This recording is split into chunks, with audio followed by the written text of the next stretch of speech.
Okay, hi everyone. My name is Maricar Moina, aka Angel Flores, and right now I'm going to ask me questions that I guess I really need to answer. Hi, Ma'am Marinar. Good afternoon po. It's been 2 years na hindi tayo nagkita. So, how are you ngayon, ma'am? Actually, it's doing fine, and despite of pandemic na talagang nakita namin how hard life is. So that's the reason why we are here now and producing this kind of or launching this kind of corporation. How did you survive, ma'am, for almost 2 years of pandemic? We maintain our we maintain our Jumpstart model. We maintain our Jumps Artist Talent Center, which is the students. We do have or we conduct online different online class, and also reserving all the students, or yun yung perfect time para i-gather yung thousands of Jumpstart model who are gonna compete on their places, and also the Jumps Artist Talent Center, which is the students. That's the perfect time para ayusin silang lahat for that year. And right now, wala na kami kailangang ayusin. We are about to launch it. We are about to start. Ano po yung mga naging struggles nyo sa Jumps, production and then Jumps Up?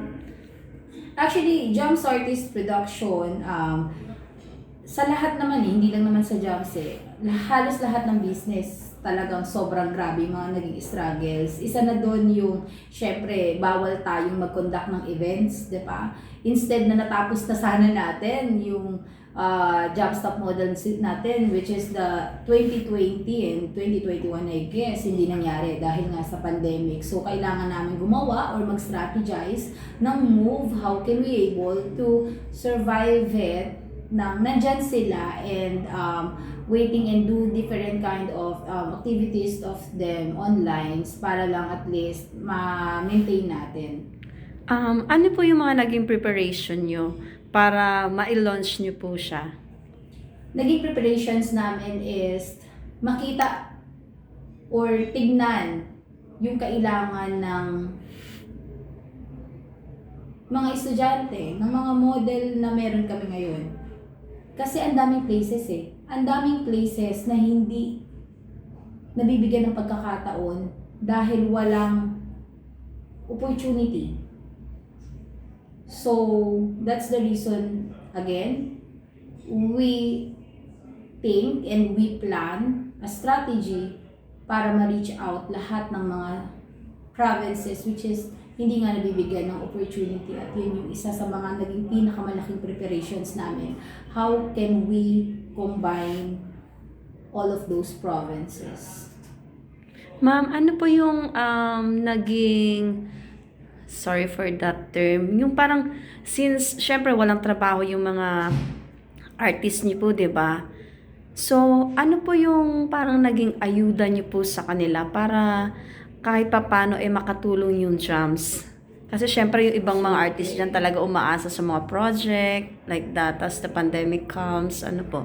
As you can see, we are talent agency. We don't have really an artist with us. We have the contract with us, which is napag-abutan natin ng pandemic, the Jumpstart Model 2019 winners, which is ang laki ng kanilang mga prizes, if you see.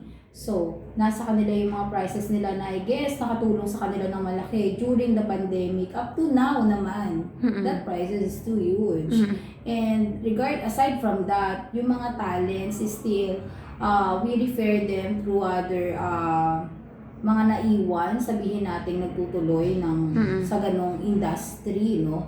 So, hindi kami gaanong pag may lumapit or sabihin natin humihingi ng tulong, I guess, tinitignan namin yung kung paano namin sila matutulungan in a way na, kagaya ng sabi ko kanina, we really don't have artists That's the reason we launched this, because we want to have an artist.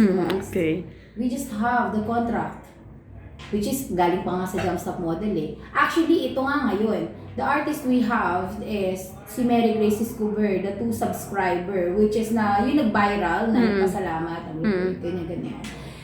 gusto namin ibigay sa kanya what she really deserves on those time kasi napaka-thankful niyang bata na sa ganung kasimpleng bagay, natuto siyang magpasalamat. Yung iba, sobra yung reklamo. Pero siya, ganun lang, di ba? Just only to have 2 subscriber, pinaganda pa niya. So, it's a really perfect example of the good attitude and positivity in life. That's the reason ngayon, meron kami, yun nga siya, na makikita niyo yung magiging changes sa kanya dahil pinapunta namin siya coming from Negros Occidental dito sa Manila para i-build up. Ma'am, as yung kanina bang present nyo, as in mga pumirma na ng kontrata yon?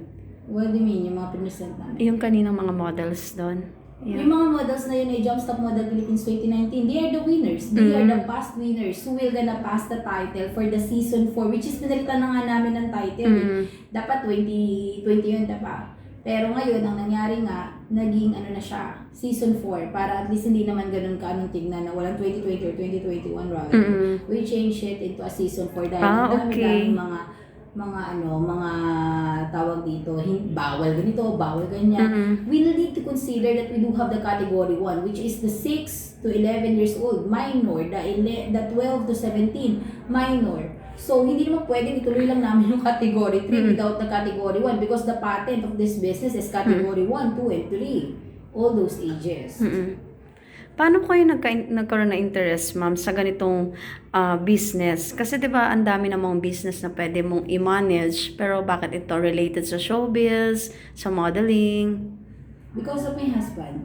He inspired me, the CEO of Jumpstop Entertainment Corporation. He's the one who have the mind doing this. I just support him.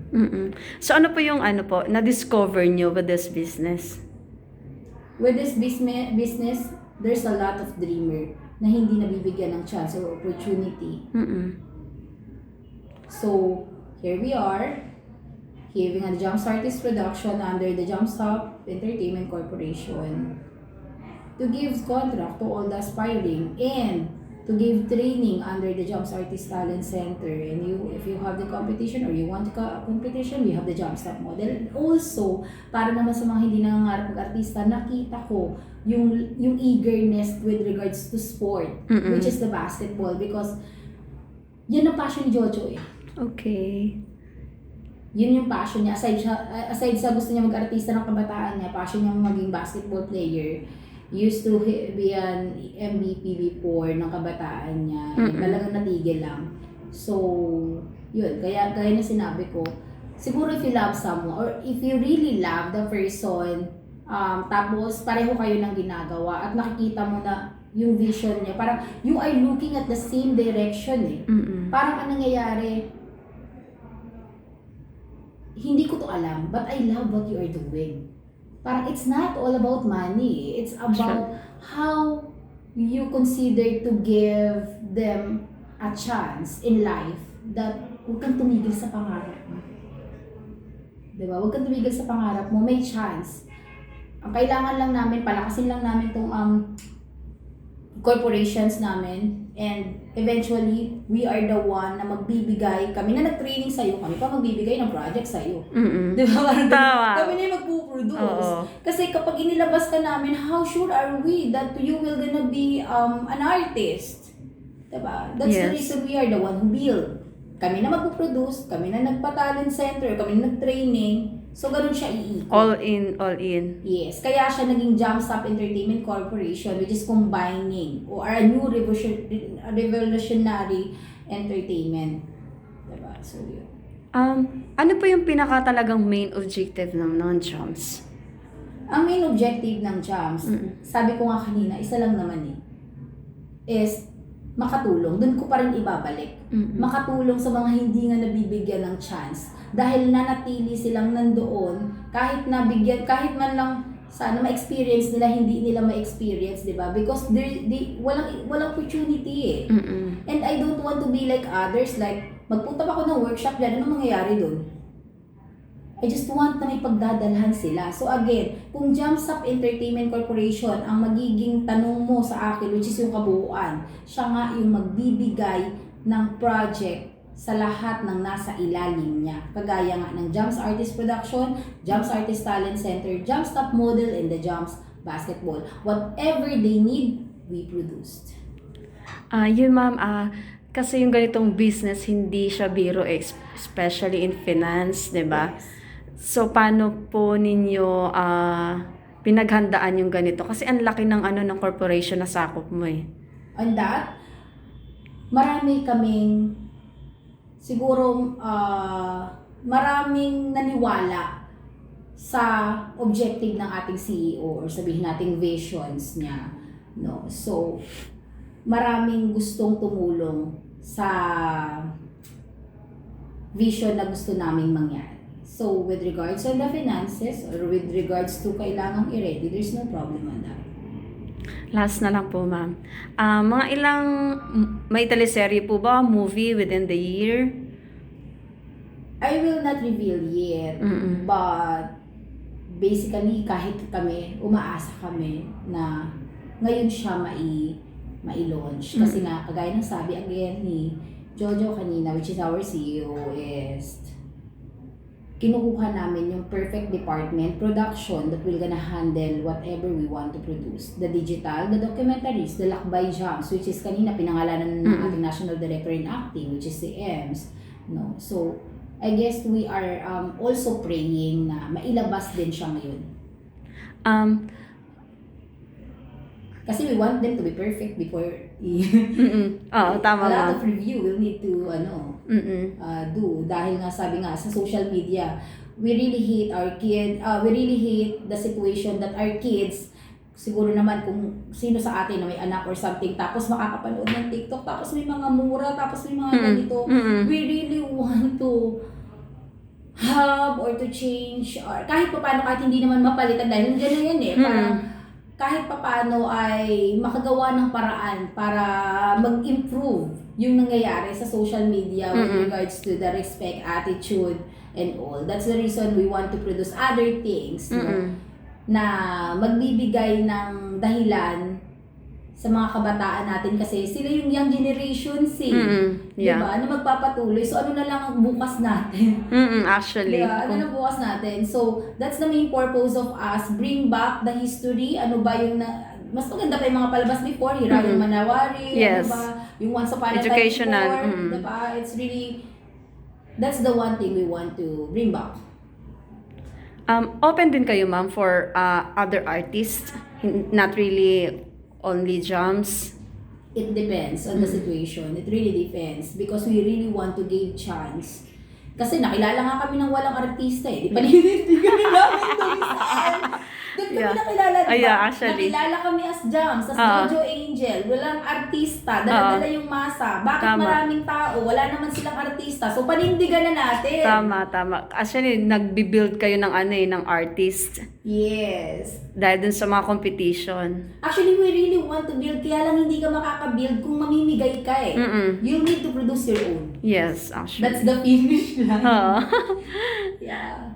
So, thank you, Ma'am Angel, for the opportunity na magka-one-on-one ka. Good luck. Sana po mag-prosper ang iyong business. Yes, thank you so much, Miss Anne, for despite of your busy time, you coming here Oo nga. and give a look with what we are doing right now. And we are praying also na talagang sobrang mag-succeed ito, dahil hindi lang naman ito para sa amin, kundi para sa mga kabataan, or sabihin natin kahit na hindi batay, kahit na matanda na, or sabihin natin kahit 60 years old, there's a chance. There's a possibility in life that you'll need to see. And we will gonna be there. Pupuntahan namin kayo. See you in your place. Okay, thank you, Ma'am.